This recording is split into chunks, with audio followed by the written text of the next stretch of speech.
বেশি কথা না কইয়া গল্প শুরু করা যাক। আকাশ, আজকে সোহান চরম বড় শিক্ষা পেয়েছে।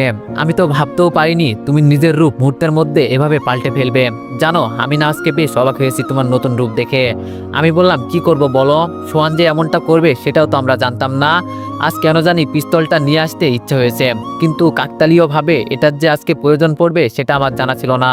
তনু বলল, যাক ভালোই হয়েছে। তবে আকাশ জানো, সোহান যে এমনটা করবে সেটা আমি কখনোই কল্পনা করিনি।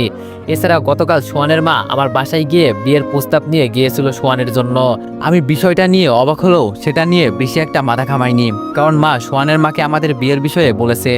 আমি ভেবেছিলাম সোহান আমাদের বিয়ের বিষয়ে শুনলে সে আর আমাকে বিয়ে করার চিন্তা করবে না, কিন্তু ও মা আজ দেখি সে ছেলেপেলে নিয়ে হাজির আমাদের ক্ষতি করার জন্য।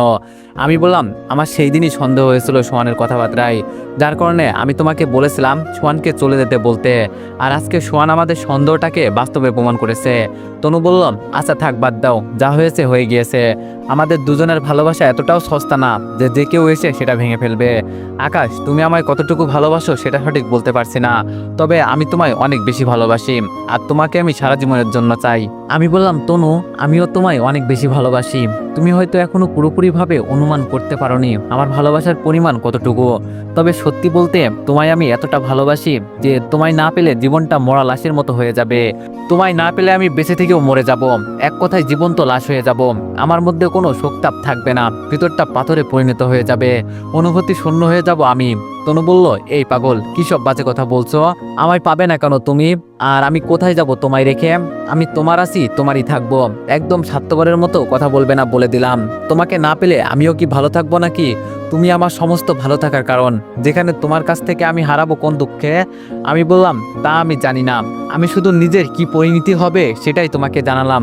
তনু বলল, জানো না কেন? জানতে হবে। আর না জেনে উল্টাপাল্টা কথা কেন বলো? তোমার পিস্তল দিয়ে তোমারই খুলি একদম ফুটো করে দিব আর একবার বাজে কথা বললে। আমি বললাম, আচ্ছা আর বলবো না। তনু বলল, মনে থাকে জানো? আমি বললাম, থাকবে।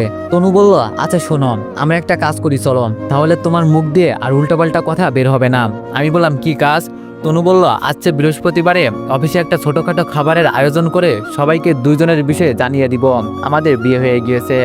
আর তার পরের দিন শুক্রবারে দুইজনের পরিবারের সঙ্গে নিয়ে গিয়ে কোর্ট ম্যারেজ করে আবারও বিয়ে করব সারা জীবনের জন্য। কারণ আমার তো ঢাকঢোল পিটিয়ে বিয়ে করার ইচ্ছা নেই। সাধারণভাবেই আমরা দুই পরিবারকে নিয়ে গিয়ে কোর্ট ম্যারেজ করব। আর অফিসের মানুষদেরকে যেহেতু জানাতে হবে, তাই আগের দিন ওদেরকে একটা খাবারের আয়োজন করে জানিয়ে দিব। না হয়তো এটা সেটা বলবে যে আমি কৃপণ, আমার এত টাকা পয়সা থাকা সত্ত্বেও বিয়ের অনুষ্ঠান করিনি আর তাদেরকে খাওয়াইনি। আমি বললাম, কি তুমি সত্যি আগামী শুক্রবারে আমাকে সারা জীবনের জন্য বিয়ে করবে? তনু বললাম, করব। কেন, তোমার কি কোনো ডাউট আছে? আমি বললাম, না, সবকিছু কেমন জানো কল্পনা লাগছে আমার কাছে। তনু বলল, কল্পনা নাকি বাস্তব সেটা বৃহস্পতিবার আসলেই বুঝতে পারবে, যখন আমি তোমাকে সকলের সামনে নিজের স্বামী বলে পরিচয় করিয়ে দিব। এবার গাড়ি থেকে নেমে বাসায় যাও, তোমার বাসার সামনে চলে এসেছি। আকাশ তনুর কথা শুনে খুশি মনে গাড়ি থেকে নেমে ভাবতে ভাবতে বাড়ি চলে যায়। আসছে শুক্রবার তনু সারা জীবনের জন্য আকাশের হয়ে যাবে, সেই সঙ্গে তাদের সম্পর্ক সকলের সামনে স্বীকৃতি পাবে। কিন্তু আকাশ পুরোপুরিভাবে বেখবর। সোহান শুধরে যাওয়ার বদলে আরো বড় ধরনের প্ল্যান করছে। আকাশ খুশি মনে বাড়ির ভিতরে প্রবেশ করে। আকাশের মা রহিমা বেগম ছেলের খুশমেজাজ দেখে ছেলেকে জিজ্ঞেস করে, আকাশ কি হয়েছে? অন্য দিনের তুলনায় আজ তোকে একটু খুশি খুশি দেখাচ্ছে। সাধারণত অফিস শেষ করে বাসায় ফিরলে তোর চেহারায় ক্লান্তি থাকে, কিন্তু আজ আমি তোর চেহারায় কোনো প্রকার ক্লান্তি দেখতে পাচ্ছি না। কাহিনী কি আকাশ?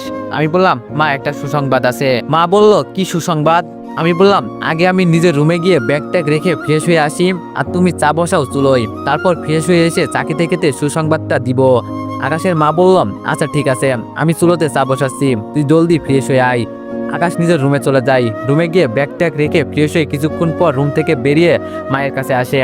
আকাশের মা রহিমা বেগম ছেলের জন্য চা করে এনে সবে কেবল টেবিলের উপর রেখেছে, আর আকাশও ইতিমধ্যে হাজির। ছেলের আগমনে রহিমা বেগম বলে, এই জেনে তোর চা, আর এবার বল কি গুড নিউজ আছে। আকাশ টেবিলের উপর থেকে চায়ের কাপ উঠিয়ে নিয়ে দুইটা চেয়ার টেনে একটাতে নিজে বসে আর একটাতে নিজের মাকে বসতে বলে। রহিমা বেগম চেয়ারে বসে পুনরায় ছেলেকে আবার বলে, এবার বল কি গুড নিউজ আছে। আমি বললাম, মা, আসছে বৃহস্পতিবার অফিসে ছোটখাটো একটা আয়োজন করে আমাদের বিয়ের বিষয়ে সবাইকে জানাবো, আর শুক্রবার আমাদের দুই পরিবার কোর্টে নিয়ে গিয়ে আমরা সারা জীবনের জন্য আবারও বিয়ে করব। মা বলল, কি সত্যি বলছিস তুই? আমি বললাম, হ্যাঁ মা, সত্যি বলছি, আজ তনুই আমাকে এইসব বললাম। মা বলল, যাক, খুশি হলাম কথাটা শুনে, কিন্তু একটা প্রশ্ন আছে আমার। আমি বললাম, কি প্রশ্ন মা? মা বলল, তনুর তো টাকা পয়সার অভাব নেই, সে চাইলেই একটা অনুষ্ঠান করে বিয়ে করতে পারে, কিন্তু সে তা না করে কোর্ট ম্যারেজ কেন করবে? আর লোকে কি বলবে তার এই জিনিসটা নিয়ে? মা, তনুর নাকি ধুমধাম করে বিয়ে করার ইচ্ছা নাই, তাই সে কোর্ট ম্যারেজ করবে। আর লোকজন বলতে অফিসের লোকজনই আছে, তাদের জন্য তো সে বৃহস্পতিবার একটা আয়োজন করছে। মা বলল, তাও বিষয়টা কেমন যেন লাগছে আমার কাছে, কারণ তোর না হয় সেভাবে কোনো পরিচিত লোকজন নেই, কিন্তু তনুর তো অফিস ব্যতীত পরিচিত আরো লোকজন আছে, আর পরবর্তীতে কি না কি বলবে। আর সে যেহেতু অফিসে অনুষ্ঠান করবেই, তাহলে সেই অনুষ্ঠানে অফিসের লোকজনের পাশাপাশি তার পরিচিত লোকজনগুলোকেও ইনভাইট করলে বিষয়টা আর জটিল হয় না। আর সে চাইলে কোর্টে বিয়ে না করে অফিসে অনুষ্ঠানের মাধ্যমেই কাজে ডেকে সবার সামনে তোকে বিয়ে করতে পারে, তাহলে একেবারেই সব হয়ে যায়। আলাদা করে বৃহস্পতিবারে অফিসে আয়োজন করবে, আবার শুক্রবারে কোর্ট ম্যারেজ করবে, এত ঝামেলা করার তো আর কোনো দরকার পড়ে না। আমি বললাম, মা, তনুর ধুমধাম করে বিয়ে করার ইচ্ছা নেই, সেটা সে আমাকে জানিয়ে দিয়েছে, তাই হয়তো সে কোর্ট ম্যারেজ করবে। এছাড়া কেন সে শুধু অফিসের মানুষজনকে আয়োজন করে খাবে, বাকি আরো মানুষজনকে রেখে, সেটা তনুই একমাত্র ভালো জানে। তবে আমার যতদূর মনে হয়, তনু আমার কারণেই বাইরের কাউকে দাওয়াত করবে না, বা বাইরের কারোর জন্য কোনো আয়োজন করবে না, কারণ আমার তো কোনো কিছুই নেই। এই জিনিসটা নিয়ে মানুষ এটা সেটা বলতে পারে, তাই হয়তো তনু এই বিষয়টা খেয়াল রেখে অফিসের লোকজন বাদে কারোর জন্য কোনো আয়োজন করছে না। মা বলল, হ্যাঁ, এমনটাও হতে পারে, তনু হয়তো তোর এই দিকটা খেয়াল করে নিজের মতো সব চিন্তা ভাবনা করেছে। তবে যাই হোক, আমি খুশি তুই আর তনুর মিলন হওয়াই, কারণ মেয়েটাকে তুই কতটা ভালোবাসিস সেটা আমার অজানা নয়। আমি শুকরিয়া আদায় করছি তোদের মিলন হওয়াই। আমি বললাম, মা, দোয়া করো। আর আমি আগামীকাল গিয়ে খালার বাড়ি থেকে আফিয়াকে নিয়ে আসবো, তারপর তুমি আর আফিয়া দুইজন শুক্রবারই রেডি হয়ে থাকবা কোর্ট ম্যারেজ করার জন্য আমার সাথে যেতে।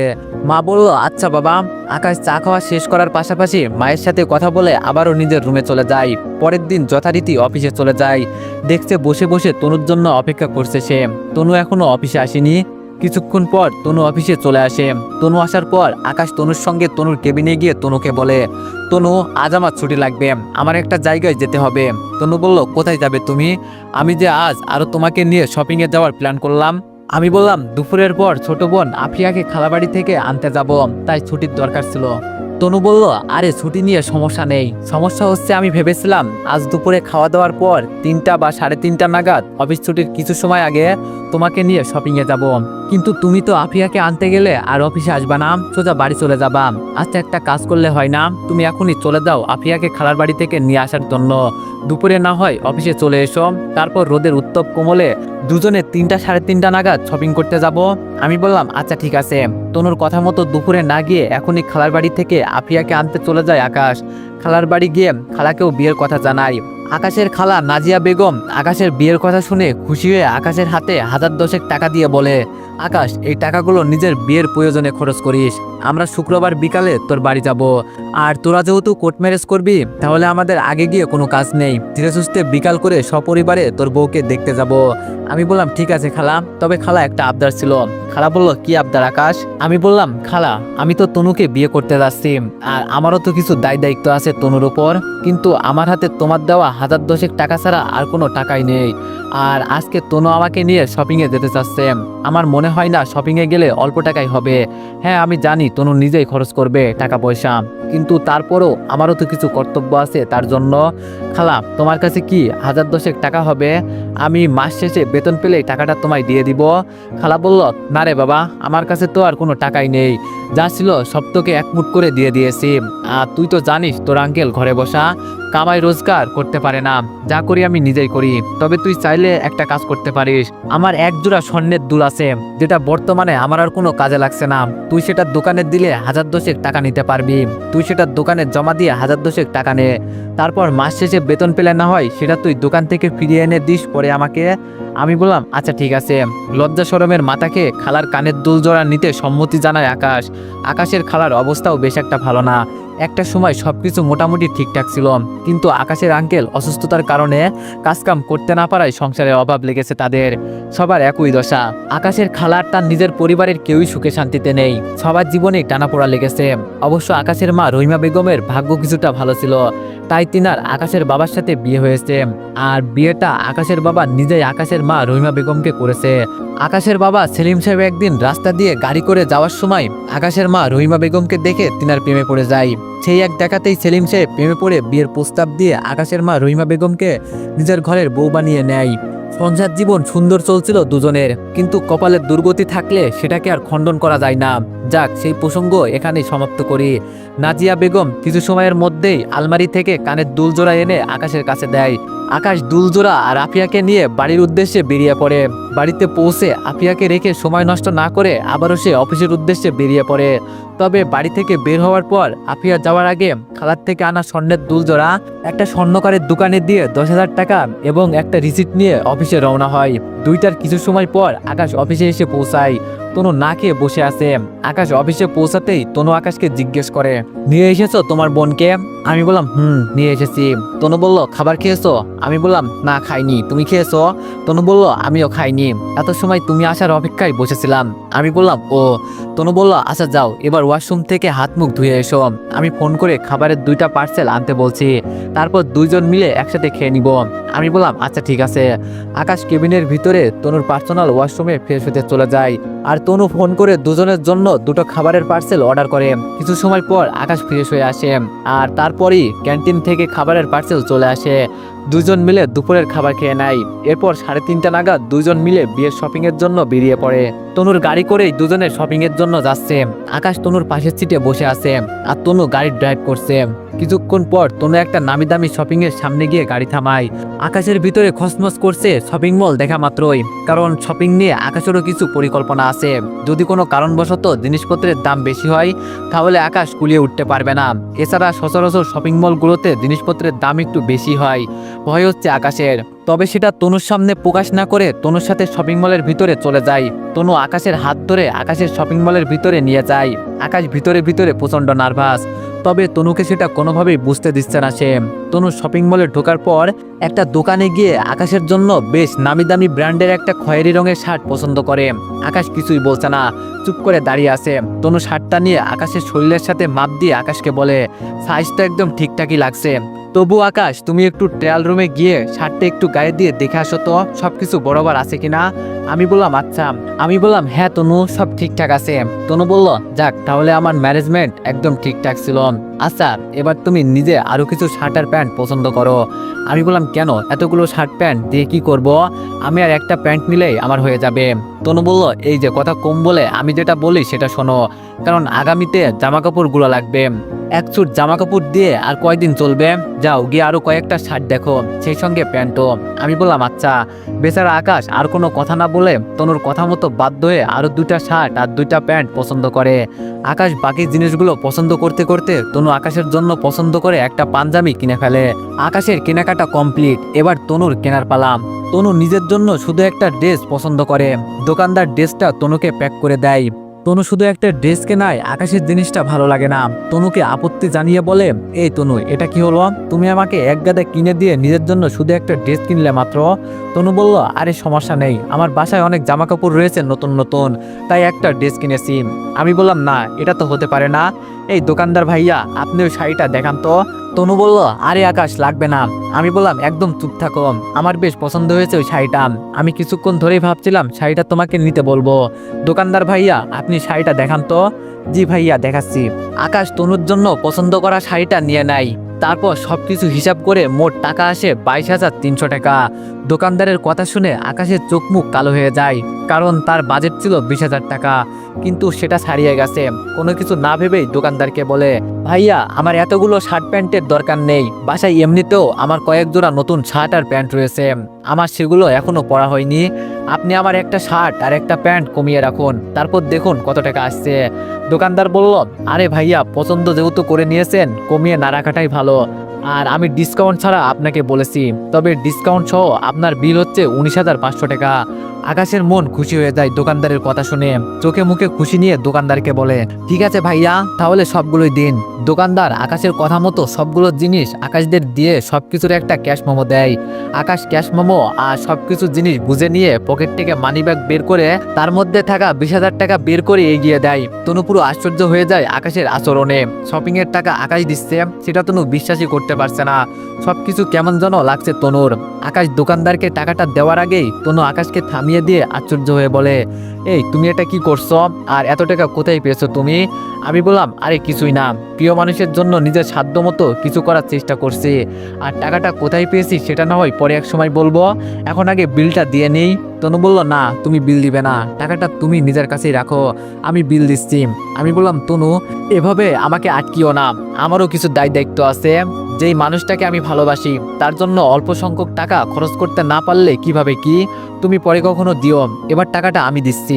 আকাশের জোরাজুরির কাছে তনু হার মানে। আকাশ সমস্ত বিল পরিশোধ করে তনুকে নিয়ে দোকান থেকে বেরিয়ে আসে। তনুও কম নয়। দোকানটা থেকে বের হওয়ার পর আকাশকে একটা জুতার দোকানে নিয়ে গিয়ে ভালো মানের একটা জুতা জোড়া কিনে দেয়। আর জুতার টাকাটা তনু নিজেই দেয়। অবশ্য আকাশ এখানে কোনো জোরাজুরি করে না, কারণ আকাশের পকেটে আর বেশি টাকা নেই। সে চাইলেও জোরাজুরি করে বিল দিতে পারবে না, সেজন্য নীরব হয়েই থাকে। জুতা কেনার পর তনু আকাশকে নিয়ে শপিং মলের ভিতরে থাকা একটা রেস্টুরেন্টে যায়। এরপর দুজনে কিছু খাওয়া দাওয়া করে বাড়ি ফিরে আসে। দেখতে দেখতে বৃহস্পতিবার চলে আসে। বৃহস্পতিবারের দিন সকালবেলায় আকাশ তনুর পছন্দ করে দেওয়া খয়েরি রঙের শার্ট আর প্যান্ট পরে ভালোভাবে রেডি হয়ে নেয় অফিসে যাওয়ার জন্য। আজ সকল মানুষ জানতে পাবে তনু আকাশের স্ত্রী। খুশিতে আত্মহারা আকাশ রেডি হয়ে অফিসে যাওয়ার কিছুক্ষণ পূর্বে তনুকে ফোন করে আকাশ। তনুও রেডি হচ্ছিল। আকাশের ফোন পেয়ে রেডি হওয়া থামিয়ে ফোন রিসিভ করে। তনু ফোন রিসিভ করার পর আকাশ তনুকে বলে, তনু আমার পছন্দ করে কিনে দেওয়া শাড়িটা পরে এসো কিন্তু। তনু বলল, আরে আমি ওইটাই পরছিলাম। আমি বললাম, ঠিক আছে তাহলে, আর শোনো জলদি চলে এসো, আমি কিছু সময়ের মধ্যেই রওনা দিব। তনু বলল, আচ্ছা ঠিক আছে, এবার ফোন রাখলাম, আমিও রেডি হয়ে জলদি চলে আসবো। আমি বললাম, আচ্ছা। আকাশ ফোন রেখে দিয়ে প্রথমে মায়ের কাছে গিয়ে মায়ের পা ধরে সালাম করে। এরপর বাসা থেকে বেরিয়ে একটা রিক্সা নিয়ে অফিসে চলে যায়। অফিসে বেশ জোরদার আয়োজন চলছে। অফিসের ছাদে রান্না বান্না হচ্ছে, নিচে সবাই ডেকোরেশন করছে, তবে কেউ জানে না আয়োজনটা কি উপলক্ষে। তনু সবার জন্য বিষয়টা সারপ্রাইজ রেখেছে। আজ দুপুরে খাওয়া দাওয়ার পর তনু সবাইকে সারপ্রাইজটা দিবে, আয়োজনের উদ্দেশ্যটা বলবে, আর সেই সঙ্গে আকাশকেও নতুনভাবে সবার সাথে পরিচয় করিয়ে দিবে। তবে ম্যানেজার খালেক সাহেব কিছুটা আন্দাজ করতে পারে কি কারণে আয়োজন করা হচ্ছে, কিন্তু ম্যানেজার এবারও বিষয়টা কারোর সাথে শেয়ার করে না, কারণ দুপুরের পর তো সবাই এমনিতে আয়োজনের আসল উদ্দেশ্য জানতে পারবে। তাই চুপচাপ সবার সাথে মিলে কাজকর্ম করতে থাকে। অফিসটা সুন্দরভাবে ডেকোরেশন করছে সবাই মিলে। আকাশ অফিসে পৌঁছানোর পর সে নিজেও সবার সাথে কাজে যোগদান করে, তবে ম্যানেজার আকাশকে বারণ করে না করার জন্য, আর বলে সবটা ওনারাই সামলে নিবে। আকাশ বুঝে যায় ম্যানেজার কেন বারণ করছে। মুখের কোণে হাসি টেনে বলে, খালেক সাহেব সমস্যা নেই, কাজ করা স্বাস্থ্যের জন্য ভালো, আর তাছাড়া আমি কাজ করলে কোনো জাতপাত নষ্ট হবে না। ম্যানেজার খালেক সাহেব আকাশকে আর কিছু বলে না। আকাশ সবার সাথে মিলেমিশে কাজ করতে থাকে। কিছুক্ষণ পর তনু সেজেগুজে আকাশের পছন্দ করা শাড়িটা পরে অফিসে আসে। সবাই তনুকে দেখে অবাক, কারণ এই প্রথমবার তনু শাড়ি পরে অফিসে এসেছে। সবার মনে একই প্রশ্ন জাগে, তনু শাড়ি পরাই, কিন্তু কেউ কিছু বলতে পারে না, কারণ যতই হোক তনু সবার বস আর তারা তাদের কর্মচারী, তাই সবাই চুপচাপ করে থাকে। তনু অফিসে এসে নিজের কেবিনে চলে যায়। দেখতে দেখতে একটার আজান হয়। বাবুর্চিদের রান্নার কাজ শেষ। তনু কেবিন থেকে বেরিয়ে আসে। খাওয়া দাওয়ার পালা শুরু হয়। এমন সময় সোহান অফিসে আসে। সোহানকে দেখা মাত্রই আকাশের রাগ উঠে যায়। আকাশ তনুর কাছে গিয়ে বলে, ওই বদমাশটা এখানে কি করছে? তনু বলল, আকাশ আমি ওকে দাওয়াত করেছি। আমি বললাম, মানে কি? সে এত কিছু করলো আর তুমি তাকে দাওয়াত করছো, ঘটনাটা বুঝলাম না। তনু বলল, আকাশ চাপ নিও না, আমি ওকে দাওয়াত করেছি শুধুমাত্র দেখানোর জন্য। আমি আজকে সকলের সামনে তোমাকে নিজের স্বামী বলে পরিচয় দিব, আর সোহান সেটা দেখে জ্বলবে। আমি বললাম, তনু এমনটা করা কি খুব বেশি প্রয়োজন ছিল? তনু বলল, ছিল, কারণ সে শয়তানি করতে চেয়েছিল তোমার আর আমার সাথে, তাই তাকে ইনভাইট করেছি প্রতিশোধ নেওয়ার জন্য, যাতে করে আমাদের সমস্ত কিছু দেখে তার ভিতরে হিংসায় জ্বলতে থাকে। আমি বললাম, যাক যা ইচ্ছা করেছো, তবে দেখো কোনো ঝামেলা যেন না হয়। তনু বলল, আরে আজকে আর কোনো ঝামেলা করতে পারবে না, কারণ অফিসের এতগুলো কর্মচারী রয়েছে, তার উপরে তুমি তো রয়েছই। আশা করি তার আর সাহস হবে না কিছু করার। আকাশ আর কিছু বলে না, তবে মনে মনে সোহানকে নিয়ে সে একটু দোটানায় ভুগছে, কারণ শয়তান বলতেই সুযোগ পেলে সে মানুষের ঘাড়ে চেপে বসবে। কখন কোন দিকে কি করে তার কোনো ঠিক নেই। একদিকে সোহানকে নিয়ে চিন্তা হচ্ছে, অপরদিকে সবার সামনে তনু তাকে নিজের স্বামী বলে পরিচয় করিয়ে দিবে সেই খুশি। সকলের খাওয়া দাওয়া শেষ হয়। তনু সকলের খাওয়া দাওয়া শেষ হওয়ার পর আজকের আয়োজনের উদ্দেশ্য কি সেটা বলার জন্য সবাইকে একসঙ্গে হতে বলে। কি কারণে আজকের এই আয়োজন সেটা একটু পরেই বলছি, আগে ছোট্ট একটা কাজ সেরে নিই। তনু সবাইকে অপেক্ষায় রেখে আকাশের কাছে যায়। আকাশ এক সাইডে করে তনুর থেকে 2-3 হাত দূরে দাঁড়িয়েছিল। তনু আকাশের কাছে গিয়ে হুট করে তার পছন্দ করে দেওয়া আকাশের শার্টের কলারে সে নিজেই খপ করে চেপে ধরে, এরপর আকাশের শার্ট ধরে তাকে সবার সামনে টেনে এনে লাগাতার কষে কয়েকটা থাপ্পড় মারে। আকাশ তনুর এমন আচরণে পুরো আশ্চর্য হয়ে যায়। হুট করে পরিস্থিতির এমন পরিবর্তন দেখে আকাশ হতভম্ব হয়ে তনুর দিকে তাকিয়ে আছে। আমি জানি আপনাদের সকলের মনে একই প্রশ্ন ঘুরপাক খাচ্ছে যে আমি আকাশকে কেন মারলাম, কিন্তু সত্যি জানলে আপনারা নিজেরাও আশ্চর্য হবেন এই শয়তানটা কি করেছে। আপনারা একটু অপেক্ষা করুন, বলছি। আগে নিজের বাকি রেস্টটুকু মিটিয়ে নিই। তনু আকাশকে আরও কয়েকটা থাপ্পড় মারে। তনুর আচরণে রীতিমতো সবার আশ্চর্য সীমা ইতিমধ্যে ছাড়িয়ে গেছে। প্রশ্নবোধক চাহনিতে তাকিয়ে আছে সবাই তনুর দিকে। আর তনু পরবর্তীতে আকাশকে আবারও থাপ্পড় মেরে তাকে ধাক্কা দিয়ে দূরে সরিয়ে দেয়। আকাশ গালে হাত চেপে ধরে দাঁড়িয়ে আছে, লজ্জায় মাথা কাটা যাওয়ার মতো অবস্থা। তনু রেশ মিটিয়ে নিয়ে সবাইকে বলে, এবার সকলেই শুনুন কারণটা বলছি। এই বদমাইশটা আমার অফিসে এসেছে খারাপ উদ্দেশ্য নিয়ে। শুরুতে আমি এই বেয়াদবের উদ্দেশ্য সম্পর্কে জানতে পারিনি, কিন্তু ধীরে ধীরে বুঝতে পারি এই ছেলের মতলব খারাপ। আমি একজনের সাথে সিরিয়াস একটা রিলেশনে রয়েছি, কিন্তু তারপরেও এই বদমাইশ ছেলে আমাকে একটা ফাঁদে ফেলে বিয়ে করেছে। অবশ্য সেই বিয়ের কোনো ভ্যালু নেই, কারণ কোর্টের একটা কাগজে সে আমার থেকে চালাকি করে সিগনেচার নিয়েছে। আর তাছাড়া সেই কাগজটা আমি কৌশলে জব্দ করে নিয়ে ছিঁড়ে ফেলেছি। কিন্তু এই ছেলের উদ্দেশ্য ছিল সে আমায় কৌশল করে বিয়ে করবে, যাতে করে সে আমার সম্পত্তি ভোগ করতে পারে। কিন্তু পরবর্তীতে আমি তার উদ্দেশ্য জানতে পেরে চালাকি করে আমার সিগনেচার করা কাগজটা নিজের আয়ত্ত করে নিয়ে নষ্ট করে ফেলেছি, যাতে সে আমার কোনো ক্ষতি করতে না পারে। আর আজকের আয়োজনের আসল উদ্দেশ্য হলো এই ছেলের ইতিহাস সম্পর্কে সবাইকে জানানো। এছাড়া আরেকটা উদ্দেশ্য আছে, সেটা হলো আগামীকাল আমি বিয়ে করতে যাচ্ছি, যেটার অগ্রিম দাওয়াত আপনাদের খাইয়ে দিলাম। আমার ধুমধাম করে বিয়ে করার কোনো ইচ্ছা নেই, কিন্তু আপনাদের একটা হক আছে, তাই আজকে অগ্রিম আয়োজন করলাম। আর আমি যাকে বিয়ে করব তার সাথে সকলের একবার পরিচয় করিয়ে দিই। এই সোহান, এইদিকে আসো। আকাশ লজ্জায় কিছুটা দূরে সরে দাঁড়ায়। সোহান তনুর কথা মতো কর্মচারীদের মধ্যে থেকে গিয়ে তনুর পাশে দাঁড়ায়। আর তনু সকলের সামনে সোহানের পরিচয় করিয়ে দেয় এবং আগামীকাল তনু আর সোহান বিয়ে করতে যাচ্ছে সেই বিষয়ে ঘোষণা করে। কিছুটা দূরে দাঁড়িয়ে আছে আকাশ, ভিতরটা জ্বলে পুড়ে ছারখার হয়ে যাচ্ছে আকাশের তনুর সমস্ত কথা শুনে। একটু আগে একগাদা মিথ্যা দোষ তনু আকাশের উপর চাপিয়ে দিয়েছে, যেটার একটাও সে করেনি। উল্টো তনু নিজেই সবকিছু করেছিল।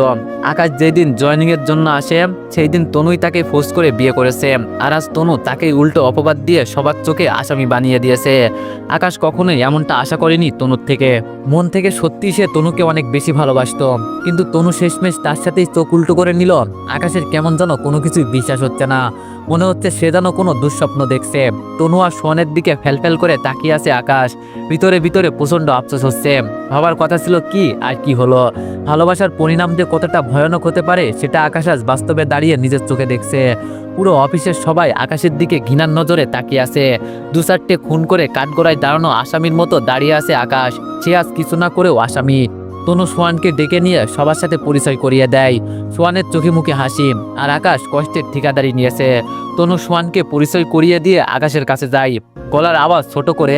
আকাশ আর সে ছাড়া কেউ শুনতে না পায় এমন করে বলে, কিরে কেমন ফিলিংস হচ্ছে তোর? আজকের দিনটার জন্য বহুদিন ধরে অপেক্ষা করেছিলাম। কি ভেবেছিস তুই আমাকে বারবার অপমান করবি আর আমি তোকে ছেড়ে দিব?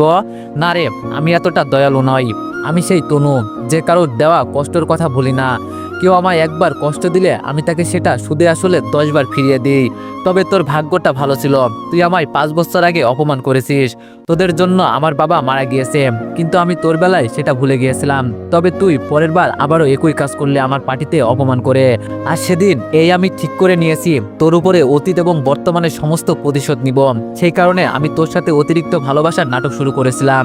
অবশ্য আমিও তোকে ভালোবাসতাম, কিন্তু তোর কারণে অপমানিত হওয়ার পর সমস্ত ভালোবাসা ঘৃণায় পরিণত হয়েছে। এছাড়া যদিও তুই আজাদ সাহেবের সাথে কথা বলে সব ঠিক করেছিস, কিন্তু আমি তনু যেটা একবার করব ভাবি সেটা করেই সারি। আর তোর কারণেই আমি বাধ্য হয়ে সোহানের সাথে সম্পর্ক করেছি, না হয়তো আজ আমি তোর সাথে থাকতাম। যে নারী অসম্ভব ভালোবাসতে জানে সে ঘৃণাও করতে জানে। তুই সেদিন ওই রকমটা না করলে আজ তোর এই দুঃসময় দেখতে হতো না। একে একে বেশ কয়েকবার তুই আমাকে আঘাত করেছিস, আর সেই সব তোকে ফিরিয়ে দেওয়ার পালা। আমার বাবা মারা গিয়েছে, কিন্তু তোরা কেউ সাহায্য করিসনি। তোরা যদি আমার বাবা সাহায্য করতি তাহলে আজও আমার বাবা জীবিত থাকতো। বাবার দুঃসময় আসায় তোরা সব কয়টা সাইড কেটে পড়েছিস। তার উপরে টাকার কারণে আমায় তুই অপমান করেছিস। কি জানো বলেছিলি তখন? আমি তোর যোগ্য না। আমার মতো অনেক মেয়ে দৈনিক তোর পিছনে ঘোরে, আজ দেখ তো কে কার যোগ্য না। তুই আমাকে গত 5 বছর আগে তুচ্ছ ভেবেছিলি, আজ দেখ আমার আশেপাশে আসার যোগ্য তোর নেই। তার উপরে আবার আমাকে এই পার্টিতে অপমান করা। হ্যাঁ দেখ এখন কেমন লাগে। সেদিন যখন সোহান অফিসে এসেছিল তার একদিন পর আমি সোহানের সাথে মিলে সব প্ল্যান করি। তোকে সোহান রাস্তার মাঝে আটকে ছিল, এটাও আমাদের একটা প্ল্যানের অংশ ছিল। আমাদের ইচ্ছে ছিল তোকে কষিয়ে একটা মার দেওয়া, কিন্তু তুই সেদিন বেঁচে গেছিস পিস্তলের কারণে, আর আমাদের প্ল্যান বৃথা যায়। তারপর আবার নতুন করে প্ল্যান সাজাই আজকের জন্য। এত টাকা পয়সা নষ্ট করেছি শুধু তোকে অপমান অপদস্থ করার জন্য। তুই আমাকে ভরা মজলিসের সামনে অপমান করেছিস, তাই আমি ঠিক করেছিলাম তোকে একটা আয়োজন করে সেখানে ইচ্ছে মতো অপমান করব। সেটা তোকে আজ করলাম। আকাশের চোখ থেকে অশ্রু ঝরতে শুরু করে তনুর কথাই। যাকে সে সবটুকু দিয়ে ভালোবাসে সেই তনুই তার উপরে প্রতিশোধ নেওয়ার জন্য ভালোবাসার নামক জঘন্য একটা নাটক করেছে। দুই গাল লাল হয়ে গিয়েছে আকাশের তনুর থাপ্পড়ের কারণে। ভীষণ কষ্ট হচ্ছে আকাশের, টলমল করে চোখের পানি পড়ছে। কি পরিমাণ কষ্ট হচ্ছে আকাশের ভিতরে তা কারোর পক্ষে অনুমান করা সম্ভব না। তনুর দিকে ফ্যালফ্যাল করে তাকিয়ে আছে আকাশ। আকাশ ভাবছে আমি বরাবরের মতোই হতভাগা। আমি আমার দুঃখগুলো একটা গ্লাসে রাখি, গ্লাস গলে যায়। একটা কাঠের পাত্রে রাখি, তাতে আগুন ধরে যায়। একজন ঘৃণিত লোকের চুল্লিতে রাখি, ততক্ষণে সে মারা যায়। একটা উন্মুক্ত আগ্নেয়গিরির মুখের মধ্যে পুড়ে দিই, কিন্তু ওরা শূন্যপথে উত্তপ্ত লাভা হয়ে উড়ে যায়। আমার দুঃখগুলো কারোর সাথে ভাগাভাগি করার চেষ্টা করি, সে আমার মজা উড়িয়ে চলে যায়। আমি আমার দুঃখগুলো কোনো আলোকিত সমাজে রাখি, সেই সমাজে বিশৃঙ্খলা শুরু হয়ে যায়। আমার দুঃখগুলো আমি পুনরায় আমার নিজের ভিতরে ফিরিয়ে আনি, সেই দুঃখ আমায় কাঁদিয়ে ছারখার করে দেয়। আমি তাকে স্বার্থহীনভাবে ভালোবাসলাম, আর পরিশেষে সে আমার সাথে নৃশংসতা দেখালো। হায় রে দুনিয়া। তনুর দিকে তাকিয়ে চোখের পানি ছেড়ে মনে মনে আফসোস করছে আকাশ। তনুর বিন্দু পরিমাণ মায়া হচ্ছে না আকাশের চোখের পানি দেখে, উল্টো আরো প্রতিহিংসা দেখিয়ে বলে, আরে বাহ, তোর তো দেখি বেশ লজ্জা, অল্পতেই তোর চোখে পানি বেরিয়ে গেছে। আমি তো ভেবেছিলাম তোর মধ্যে লজ্জাবোধ বলতে কিছুই নেই, কিন্তু এখন দেখি তোর চোখ দিয়ে পানি পড়ছে। তার মানে একটু হলেও তোর ভিতরে লজ্জা আছে। তবে তোর লজ্জা থাকা না থাকা দিয়ে আমার কোনো লাভ নেই। আর তোর চোখের পানি দেখে আমি আর বলছি না, তাই তোর জন্য ভালো হবে বৃথা চোখের পানিগুলো নষ্ট করিস না। কারণ এখন মাত্র একটা ধাপ গিয়েছে, আরেকটা ধাপ এখনো বাকি আছে। সেজন্য বলছি চোখের পানিগুলো আপাতত বাঁচিয়ে রাখ, একটু পর কাজে লাগবে। আকাশ তনুর কথা শুনে বুঝে উঠতে পারে না তনু কিসের ধাপের কথা বলছে। ইতিমধ্যে তনু আকাশকে সজোরে এক ধাক্কা দিয়ে উল্টে মাটিতে ফেলে দেয়, তারপর সে সরে যায়। সোহান এগিয়ে আসে আকাশের কাছে। আকাশ নিজেকে সামলে মাটি থেকে উঠার আগে আকাশের কলার চেপে সোহান ধরে। আকাশ পুরোপুরি নিশ্চুপ। সোহান আকাশের কানের দিকে নিজের মুখ কিছুটা এগিয়ে তনুর নাই দুইজন ব্যতীত কেউ না শোনে এমন করে বলে, খুব দেমাগ বেড়েছিল তোর তাই না? খুব অহংকার হচ্ছিল তোর তনুকে পেয়ে? দেখ তনু এখন আমার। আগামীকাল আমরা দুজনে বিয়ে করে সংসার শুরু করব। আগামীকাল সারা জীবনের জন্য তনু আমার হয়ে যাবে। আগামীকাল থেকে তোর তনুর শরীরে আমি স্পর্শ করব। ওর উপরে আগামীকাল একান্তই শুধু আমার অধিকার থাকবে। আকাশ সোহানের কথা শুনে সোহানের দিকে কিছুটা আক্রোশ নিয়ে তাকায়। সোহান আকাশের তাকানোর দেখে আকাশকে বলে, সেই দিন পিস্তল নিয়ে বহু বাহাদুরি দেখিয়েছিস, কিন্তু আজ তোর বাহাদুরি আমি ছুটিয়ে দিব। সোহান আকাশের উপরে বসে নৃশংসভাবে আকাশকে মারতে আরম্ভ করে, কিন্তু আকাশ একটু টু শব্দও করে না, চুপচাপ পড়ে পড়ে মার খাচ্ছে। অফিসের সবাই দৃশ্যটা তাকিয়ে তাকিয়ে উপভোগ করছে। কেউ আকাশকে বাঁচাতে আসছে না, কারণ সবার নজরে আকাশ ঘৃণিত। সোহান আকাশকে মারতে মারতে আকাশের নাক মুখ ফাটিয়ে রক্ত বের করে ফেলেছে। নাক মুখ থেকে অনর্গল রক্ত পড়ছে আকাশের। কেউ কোনো মনুষ্যত্ব দেখাচ্ছে না আকাশের জন্য। সোহানের ভিতরেও কোনো মায়া দয়া কাজ করছে না, সে প্রহার করেই চলেছে আকাশকে। এমন সময় অফিসের ম্যানেজার খালেক সাহেব দৌড়ে আসে আকাশকে বাঁচানোর জন্য।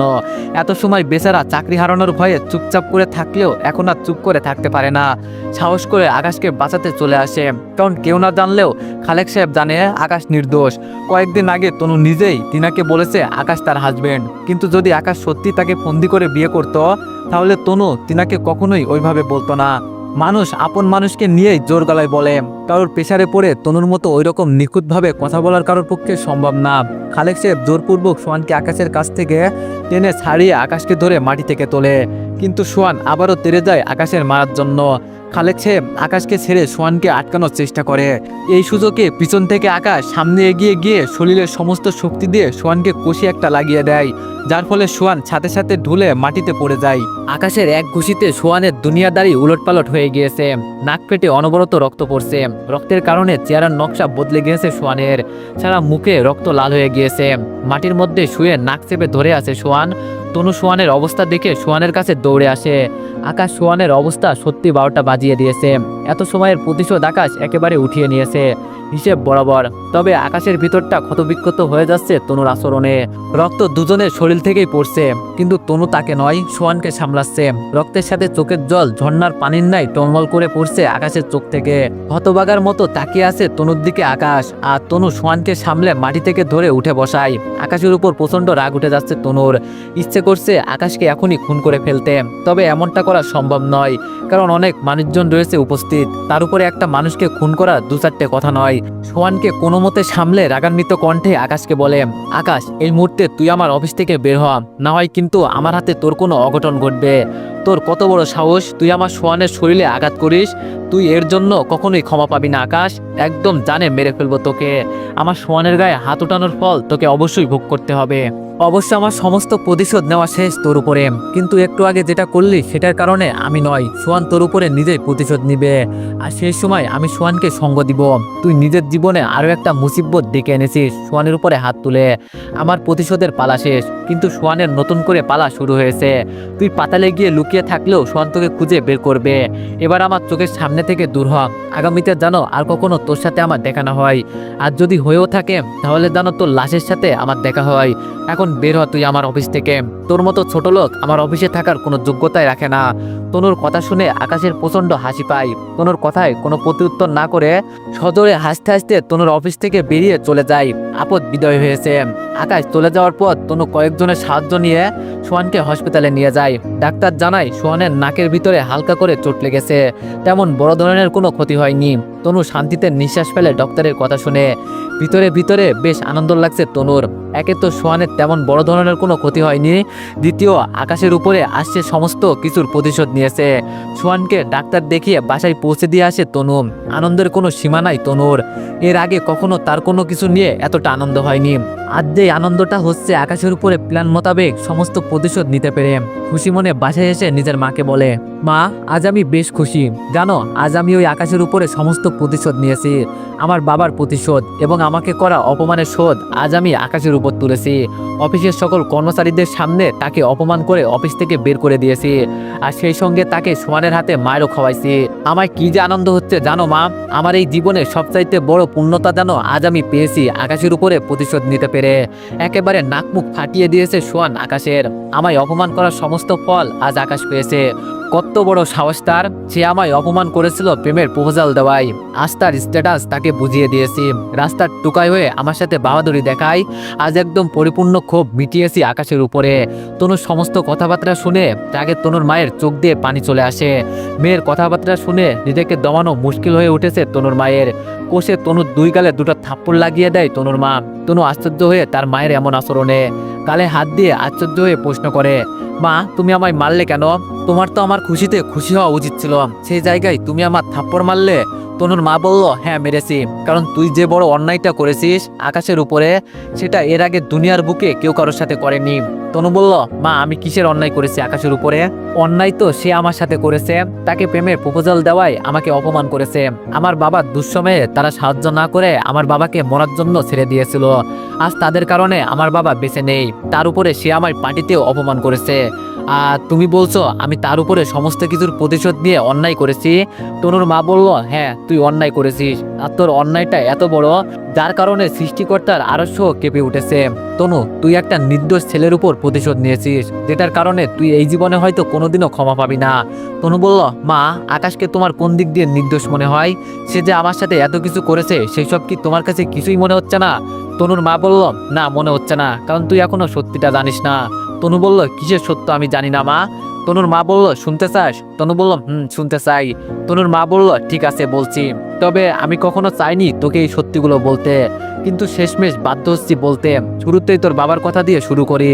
তোর বাবা সেলিম সাহেব একসাথে বিজনেস করতো, কিন্তু মাঝপথে তোর বাবাই সেলিম সাহেবের থেকে আলাদা হয় অন্য একটা কোম্পানির সাথে হাত মিলিয়ে অধিক পরিমাণ লাভের জন্য। আর সেটাই তোর বাবার কাল হয়েছে। তোর বাবা সেলিম সাহেবকে রেখে যেই কোম্পানির সাথে শেয়ার বিজনেস করেছে সেই কোম্পানি তো ডুবেছেই, সাথে তোর বাবাকেও ডুবিয়েছে। তোর বাবার সমস্ত টাকা পয়সা নিজের কারণেই হারিয়েছে। সেলিম সাহেব অনেকবার তোর বাবাকে বুঝিয়েছিল এমনটা না করতে, কিন্তু তোর বাবা সেলিম সাহেবের একটা কথাও শোনেনি। উল্টো আরো ব্যাংক থেকে অনেক লোন নিয়েছিল তোর বাবা নতুন করে বিজনেস করার জন্য। সেলিম সাহেব তোর বাবার কারণে প্রচন্ড কষ্ট পেয়েছে, কিন্তু তারপরেও তোর বাবার বিপদে সেলিম সাহেব এগিয়ে এসেছিল, কিন্তু তোর বাবা নিজেই সাহায্য নেয়নি। কারণ এমনিতেই সেলিম সাহেবের কথা না শোনায় তোর বাবা প্রচন্ড লজ্জাবোধ কাজ করছিল, তাই তোর বাবা সেলিম সাহেবের সাহায্য নেয়নি। আর এই বিষয়টা থেকে তুই নিজেও বেখবর। অবশ্য তোকে ইচ্ছা করেই জানানো হয়নি, কারণ তোর বাবা অতিরিক্ত অর্থের লোভ করতে গিয়ে সব হারিয়েছে। সেটা তুই জানতে পেলে তোর নজরে তোর বাবা নিচে নেমে যাবে, তাই তোর বাবা সেটা তোকে জানাতে বারণ করেছে। এরপর যখন তোর বাবা মারা যায় তখন তোর বাবা লোনের টাকা পরিশোধ করতে না পারায় ব্যাংকের লোকজন আমাদের বাড়িটা নিয়ে নেয়, কিন্তু তারপরেও লোন পুরোপুরি পরিশোধ হয় না। তখন আকাশের বাবা নিজে বাকি টাকা পরিশোধ করেছে। এবার আসি আকাশের কথায়। তুই আকাশকে কখন থেকে ভালোবাসিস সেটা আমি জানি না, তবে তুই যখন ক্লাস 7-8-এ পড়িস তখন থেকে আকাশ তোকে পছন্দ করে। তোর আর সোয়ানের বিষয়টা সে সহ্য করতে না পারায় পার্টিতে সে তোকে অপমান করেছে। আর গত 5 বছর আগে সে তোকে যেই অপমানটা করেছে সেটা ইচ্ছা করেই করেছে, কারণ যাতে করে আমাদের যেই নাম ডাকটা খারাপ হয়েছে সেটা তুই আবার ফিরিয়ে আনতে পারিস। তখন সে তোর আচরণে সাড়া দিলে তুই আজ কখনোই এই জায়গায় পৌঁছাতে পারতি না। তোকে অপমান করে সে তোর মধ্যে একটা জেদ ঢুকিয়ে দিয়েছে, যাতে করে তুই তোর বাবার চাইতেও অনেক বেশি নামডাক অর্জন করতে পারিস। আকাশ তোকে এবং আমাদের পরিবারকে অনেক ভালোবাসতো, তাই আমাদের ভালোর জন্য সে এমনটা করেছে। এমনকি তুই যেই টাকায় বিজনেস করছিস সেটা আকাশেরই দেওয়া টাকা, কিন্তু আকাশ তোকে এইসব বিষয়ে কখনো না বলতে বলেছে, কারণ সে চায় না তুই তার কাছে কখনো ছোট হয়ে থাক। এমনকি সে তোর বিপদে উপকার করেছে, সেই কারণে তুই তাকে ভালোবাস। সে সবসময় চাইতো তোদের ভালোবাসাটা যেন পিওর হয়, কখনো যেন তোদের ভালোবাসার মধ্যে তার উপকারের প্রসঙ্গটা না আসে। তার জন্যই সে সবসময় এইসব কথা লুকিয়ে গেছে, এমনকি আমাকেও বারণ করছে কখনো তোকে এইসব বিষয়ে না বলতে। তাই আমি তার দেওয়া টাকা তোকে দিয়ে বলেছিলাম এইসব আমার নিজের জায়গা জমি বিক্রি করার টাকা, কিন্তু সত্যিকার অন্তে টাকাটা আমার আকাশ দিয়েছিল তোকে দেওয়ার জন্য। আমার কোনো জায়গা জমি ছিল না, কিন্তু তুই কি করলি? তার দেওয়ার টাকায় রাজপ্রসাদ বানিয়ে সেই রাজপ্রসাদে দাঁড়িয়ে তাকেই অপমান করলি। হায় রে তনু, তোর কিছু থাকবে না রে, সব কিছু ধ্বংস হয়ে যাবে। আমি তোর মা হয়ে বলছি, তুই কোনো কুল কিনারা খুঁজে পাবি না, সমস্ত পথ বন্ধ হয়ে যাবে তোর।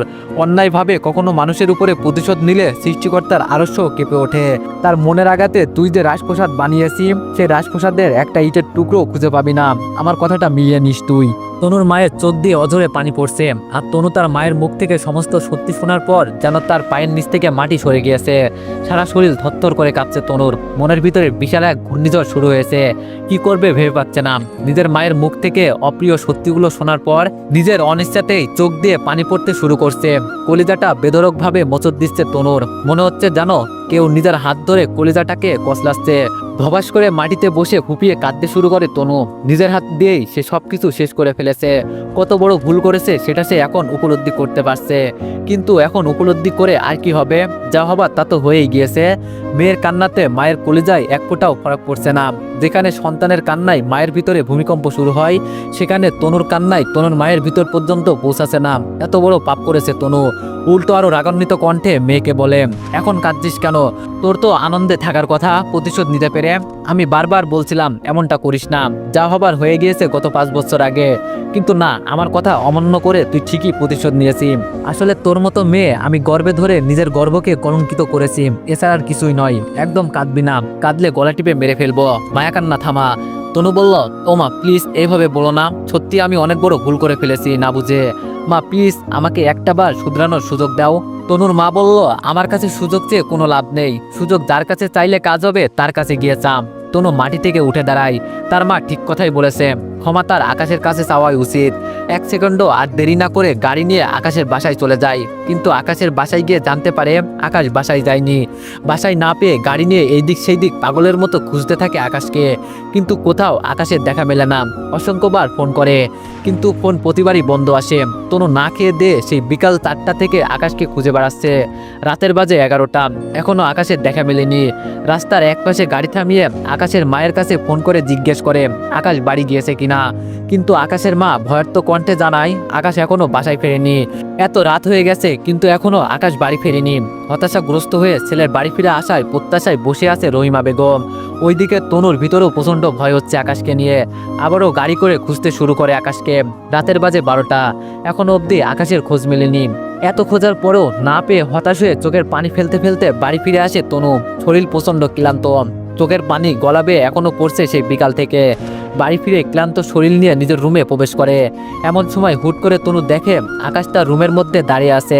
তনু আকাশকে দেখতে পেয়ে কোনো কথাবার্তা ছাড়া এক দৌড়ে আকাশের কাছে গিয়ে আকাশকে জড়িয়ে ধরে।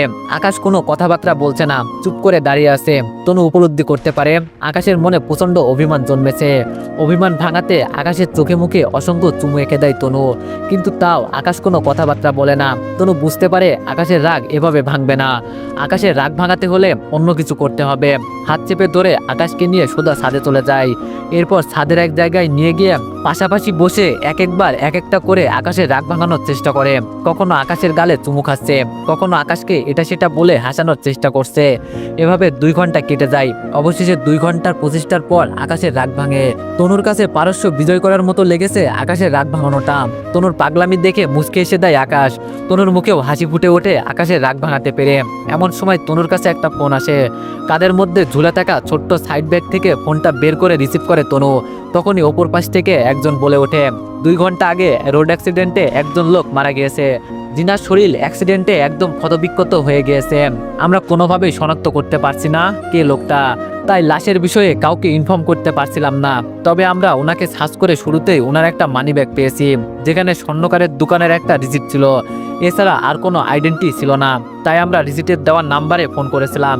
তখন উনি বলল ওনাকে চিনে না, তবে কয়েকদিন আগে উনি কানের একজোড়া দুল বন্ধক দিয়ে 10,000 টাকা নিয়েছে। এছাড়া ওনার বিষয়ে আর কিছুই জানে না। কিন্তু একটু আগে ঘটনাস্থলে আমরা একটা ফোন খুঁজে পেয়েছি যেটা বন্ধ ছিল।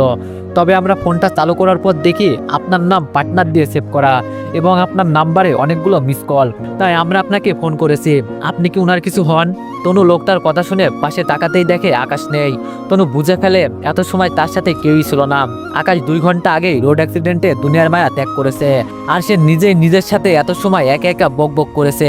তনুর হাত থেকে ফোনটা নিচে পড়ে যায়। সেই সঙ্গে তনু বিকট আওয়াজে এক চিৎকার মারে। মনে হচ্ছে যেন কেউ তনুর বুকে ছুরি মেরেছে। তনু চিৎকার করে কান্না শুরু করে দেয়, আর সেই সঙ্গে চিৎকার করে বলতে থাকে আকাশ প্লিজ ফিরে এসো। আমি তোমার সত্যিকারের ভালোবাসাটা বুঝতে পারিনি। তুমি আমায় উচ্চাসনে বসিয়েছো আর আমি তোমায় মৃত্যু উপহার দিয়েছি। আজ আমি জেনে গেছি তুমি সেই দিন টাকাগুলো কোথা থেকে পেয়েছিলে। আমায় অনেক বড় সারপ্রাইজ দিয়েছিলে তুমি সেই দিন, আর পরিশেষে আমিও তোমায় সারপ্রাইজ দিলাম অপমান আর লাঞ্ছনা করে। আকাশ প্লিজ ফিরে এসো। আমি তোমার পা ধরে নিজের ভুলের জন্য ক্ষমা চেতে চাই। আমি তোমার সাথে সারা জীবন কাটাতে চাই। প্লিজ ফিরে এসো আকাশ। তনু চিৎকার করে কান্না করছে আর পাগলের মতো প্রলাপ করছে। তনু হয়তো ভুলে গেছে যে একবার সৃষ্টিকর্তার ডাকে সাড়া দেয় সে আর কখনোই ফিরে আসে না। সঠিক বেলা ফুরিয়ে গেছে। অবহেলায় হাজারবার চাইলেও সেটা আর কাজে দিবে না। একটা প্রবাদ আছে, সবকিছুর সাথে আপদ চললেও নিজের আত্মসম্মানের সাথে কখনো আপদ চলে না। কিন্তু তনু আকাশের সেই আত্মসম্মানটাকেই সকলের সামনে ধুলোয় মিশিয়ে দিয়েছে। সেজন্য আকাশ অভিমান করে মৃত্যুর সাথে আপোষ করেছে। আর কখনো সে ফিরবে না। হারিয়ে গেছে সে, আর অবহেলায় মাথায় ঠেকিয়ে কাঁদছে তনু। তো এভরিওয়ান, গল্পটি কেমন হয়েছে সবাই একটু কমেন্টে জানাবা। আর নেক্সট কেমন গল্প চাও তাও একটু কমেন্টে জানাবা। তো সবাই ভালো থাকবেন, সুস্থ থাকবেন। আর নেক্সট কোনো গল্পে আবারও দেখা হচ্ছে। ধন্যবাদ।